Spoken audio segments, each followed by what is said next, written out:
Good morning. Our prelude is All Lifted Hearts. Many windows, one light, many rivers, one sea. All lifted hearts are free. Many windows, one light, many rivers, one sea. All lifted hearts are free.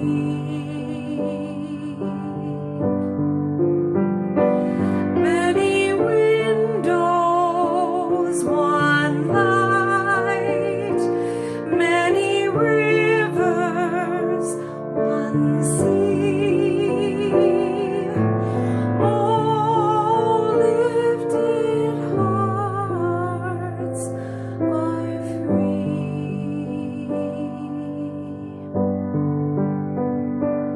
Many windows, one light, many rivers, one sea. All lifted hearts are free.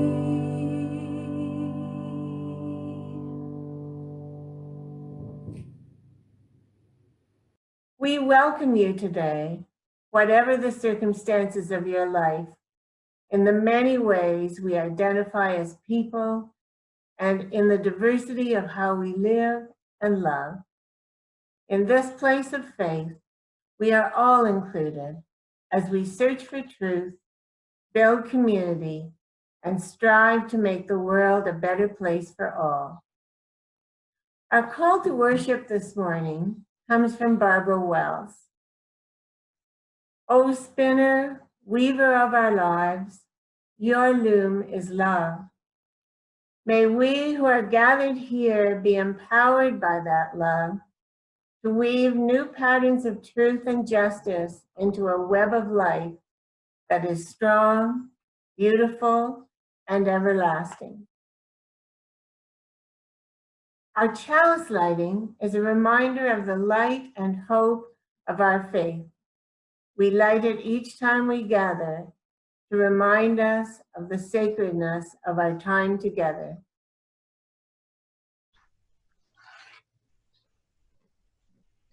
Please repeat with me our unison chalice lighting words. May this flame be our light of friendship and love. Good morning. Number 361, enter, rejoice, and come in. Enter, rejoice, and come in. Enter, rejoice, and come in. Today will be a joyful day. Enter, rejoice, and come in. Open your ears to the song. Open your ears to the song. Today will be a joyful day. Enter, rejoice, and come in. Open your hearts, everyone. Open your hearts, everyone. Today will be a joyful day. Enter, rejoice, and come in. Don't be afraid of some change. Don't be afraid of some change. Today will be a joyful day. Enter, rejoice, and come in. Enter, rejoice, and come in. Enter, rejoice, and come in. Today will be a joyful day. Enter, rejoice, and come in.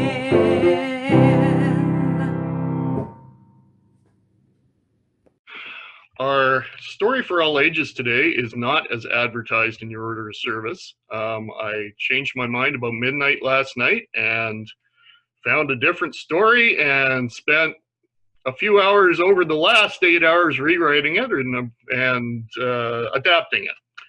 So this is an old story from the Buddhist tradition in India that's been retold many times and in many ways. A long time ago, there was a fowler, who's someone who hunts birds and sells them, who discovered that his job would be easier and he could catch many more birds at a time if he used a huge net. His method worked very well. Each morning he would go out early into the forest and set a net high in the trees. He then laid seeds all over the ground of a large clearing where he knew worms and other bugs also came out while the morning dew made the ground wet at the first sign of sunlight. This was a favorite place for all kinds of birds to feed. He'd wait patiently out of sight, watching as the birds arrived for their breakfast. There were birds of every shape and size, dozens and dozens of them. And just when he thought no more were going to arrive that day, he'd release his net from the trees and capture them all. Now, there's a part of this story that doesn't usually get told. You see, the fowler wasn't even really interested in catching all the birds. He was only really intent on catching certain groups of them in his net. There were some birds with rainbow feathers that he always tried to catch. There were also the birds that couldn't fly well, like the quails, which were easy to catch. They were easy targets, too. Then there were the birds who had always lived there, long before the others. There weren't many of them now, but even more than the others, they seemed confused by the net and were especially vulnerable to getting caught. He also always made sure to try to get the blackbirds. He was a little scared of them. They were smart and strong and fast, but he was confident the net would hold them. But a lot of the birds the fowler didn't want were just caught by the same net as the others. Because that's the thing about nets. They catch everybody, regardless of how much seed a bird has to eat or how big their nest is. When the net is thrown over an area, it catches everyone.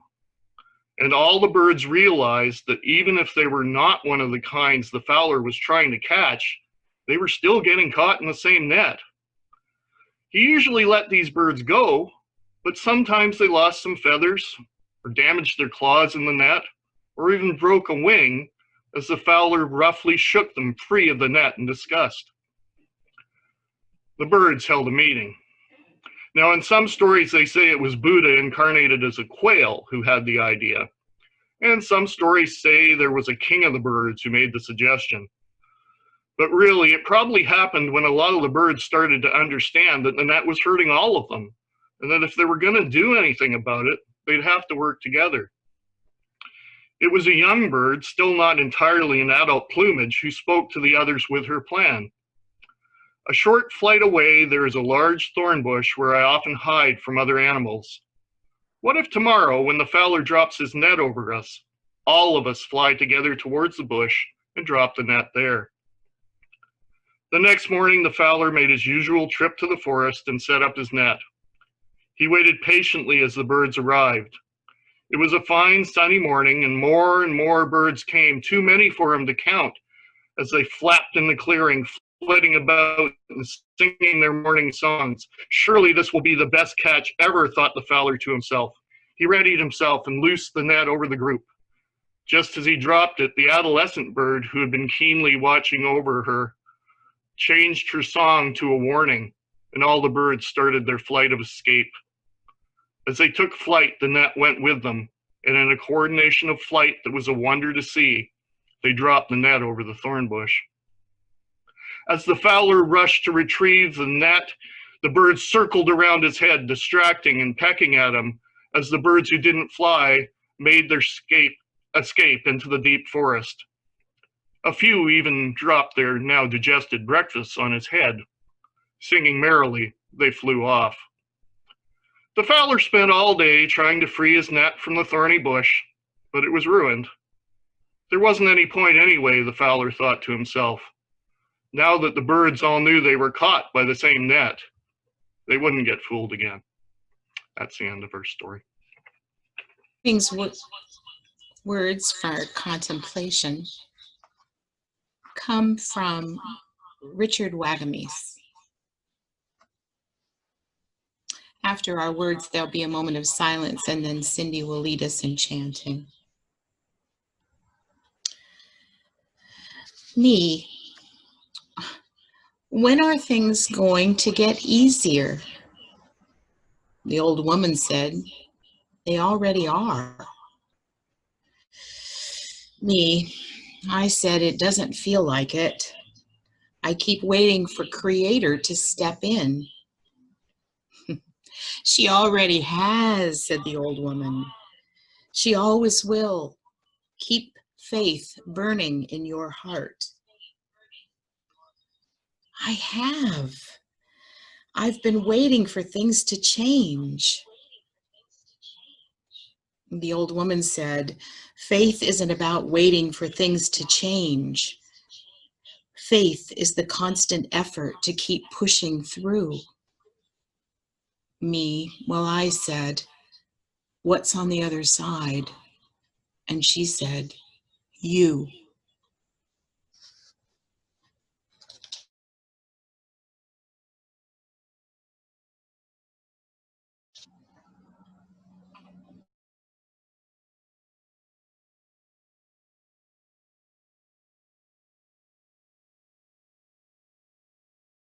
Good morning and welcome. Today's chant is Ad Gure Name. It's in Sanskrit, and the meaning of the 4 phrases is I bow to the primal wisdom, I bow to the ancient wisdom, I bow to the true wisdom, and I bow to the great unseen wisdom. There's a time to take a breath between each phrase, and we will sing through 5 times.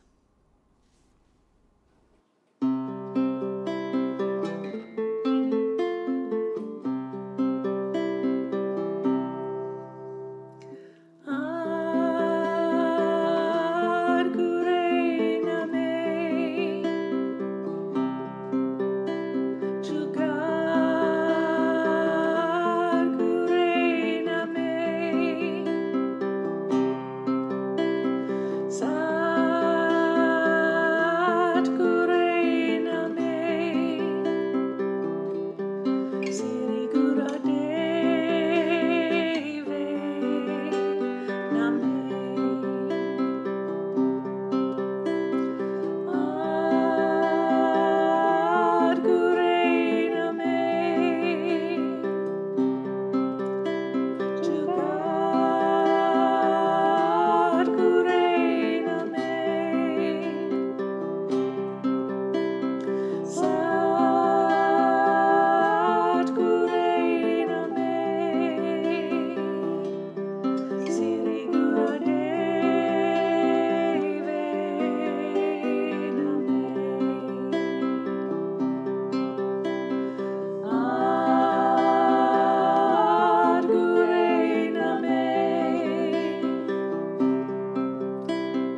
We find ourselves in interesting times, and it's starting to wear on us.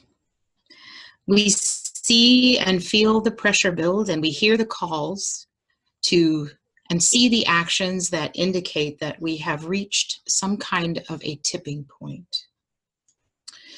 The pain and the trauma, pardon me, I'm moving my script here. The pain and the trauma are starting to show. Some small ways. There's much more traffic on the road. I've noticed fewer people are wearing masks and taking social distancing precautions, and parks are filling up on sunny days. And then there's the large ways. The incidence of domestic violence calls have increased up to 300% in some communities. There are increases in the number of calls for assistance with overdoses, and mental health services are experiencing high call volumes and a need for services as well. It's an unprecedented time for all of us. We've never had the experience of living through a pandemic or anything similar to it before. And in a situation where we cannot really know the future with any certainty, certainly, we are left alone with our thoughts and our fears. And as the days pass and our initial resolve and perseverance are tried and tested, we know that things will never be the same again. I think of, when you cut down all of the old growth timber, you may grow trees on that land again, but they're never the same as the ones that were there before. And our future looks different than it did only 3 short months ago. And even now, we're not sure what that future might be or how long it is out there when the future will happen. There will be changes in every single aspect of our lives, from how we shop to how we vacation, from how we work to how we play, and certainly in how we create and maintain community like our churches. We'll be changing our relationship to technology, to work, to our care for elders, how we house our populations, how we feed each other. I'm sure that every aspect of our life will need to be rethought and rebuilt, adjusted, or scrapped. But when does the new normal begin? And perhaps even more importantly, whose version of a new normal will prevail? I know that there are moments when all of us hope that we would simply just revert to the old normal, that things would go back as much as possible to how they were. We seem as humans to have this propensity to wax nostalgic for the good old days. But, the truth of that is that the good old days never really existed, and they certainly didn't exist for everyone. This has been quite a week, and what we're seeing now in the United States is not an example of what the new looks like. It is a horrific and terrifying and real view of the old normal at its very worst. This is the old system unmasked, while we live our lives behind masks. This time of uncertainty has become almost an excuse for the worst of our behavior toward one another to be on display, even as we call on each other to dig deep into our very human ability to be compassionate and caring and helping to one another, to be our best selves. And I would ask you, please don't comfort yourself by thinking that the reality of racism and classism and sexism and on is only a part of the society for our southern neighbors. While the name this week might be George Floyd, it could be Colton Bushey or Regis Korchinski-Paquette or John Stiers. Inequality and white supremacy exist in Canada and in Europe and Asia and Africa. It is everywhere, demonstrating and perpetuating a long and painful and deep distrust of one another, of people of color, of those who are gay or lesbian or trans, particularly by those who identify as white, by those who have claimed a place of superiority and power and control, greed. White supremacy, when it's at the forefront, well, that means that all of our country's systems, governance, economics, legal, military, education, housing, you name it, all of those systems are inherently geared to make life easier and more accessible for one part of the population. Those who are not identified as white are not only disenfranchised, they become open to harassment and discrimination, exploitation, and genocide. White supremacy creates the possibility of residential schools, forced resettlement, the violation of treaty rights. It goes on. As a nation, as individuals, we have not lived up to the values that we espouse. We have not fought to create and maintain the society we claim in our declarations and in our charters, and we have fallen short over and over and over again. From the highest levels of government to the day-to-day interactions each of us have, we consistently and blindly keep enforcing and reinforcing the status quo. I admit that I am complicit in this charade. We all are. Even while we protest and march and call for change, we who identify as white continue to benefit from a system we personally did not create, but from which we gain advantage over and over and over again. And we haven't done enough to make a change. For too long, I think all of us have been willing to privilege corporate gain and economic well-being while allowing some lives to be worth more than others. We have insisted that some people be treated with respect and deference and rights, while others face prejudice and racism and trauma as they simply try to survive in a world that denies their experience and their humanity. While we're new to a pandemic, we are not new to bias and calls for social change. This is not the first time we have seen protests. This is not the first time our cities have burned. And this is not the first time the police have been called in to restore the peace, to make it safe for white people to carry on as if nothing had happened that was out of the ordinary. This is not the first time our brothers and sisters of color and gender diversity have called for changes in the system, for recognition, inclusion, for consultation, for respect of their human dignity and their right to exist. Yeah, the old normal has made slow and small and incremental change. I wonder what the new normal will do. If this virus has shown us anything, it is that we are all vulnerable to things that are outside of our control. Once again, we are reminded that life is short, that inequalities impact people at differing levels. We see again and again that each life is full of possibility. It is precious and worthy. As people of faith, Unitarians, we need to make sure that the new normal isn't just a perpetuation of the old normal, clothed in new cliches and reassurances. We must make sure that we hear the cries of those who are so horribly impacted by systems of oppression and white supremacy. We have to be willing to give it up and share, to take our knees off the necks of our brothers and sisters, and to give up our extreme privilege so that all may simply live. As people of faith, we need to make it our duty to ensure that at this time and in this very liminal space created by this virus at this unique time in our history, that this uprising brings about the world that generations have been fighting for, the dismantling of white supremacy, the foundation upon which our nation and so many nations have been created. It's no longer acceptable as a course of action in a changing and changed world.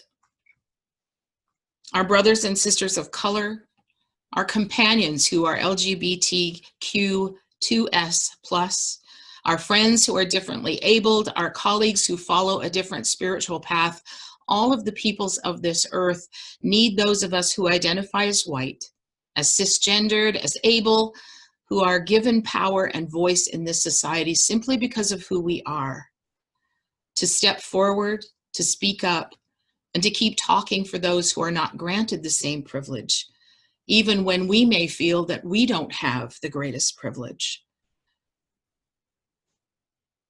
We need to advocate and witness and push for a new way forward into that new normal that is equitable and respectful, diverse and dynamic, that addresses the horrible mistakes and oversights of the past and seeks to redress wrongs perpetuated by a love of power and greed and oppression and acquisition. We can always choose the way we act. We can act from love, fear, and it's time to choose love again and again, no matter how hard it is. For we know what it looks like when we choose from fear, and that price is just too high. Blessed be. 124, be that guide.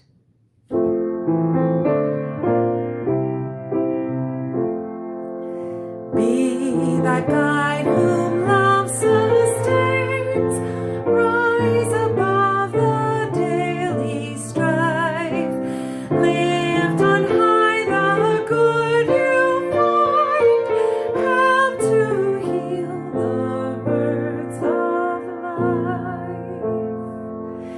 Be that helper nothing daunts, doubt a friend or taunt a foe, ever strive for liberty, show the path that life should go. Be that builder trusting good, bitter though the test may be, through all ages they are right, though they build in agony. Be that teacher faith directs, move beyond the old frontier, though the frightened fear that faith be tomorrow's pioneer.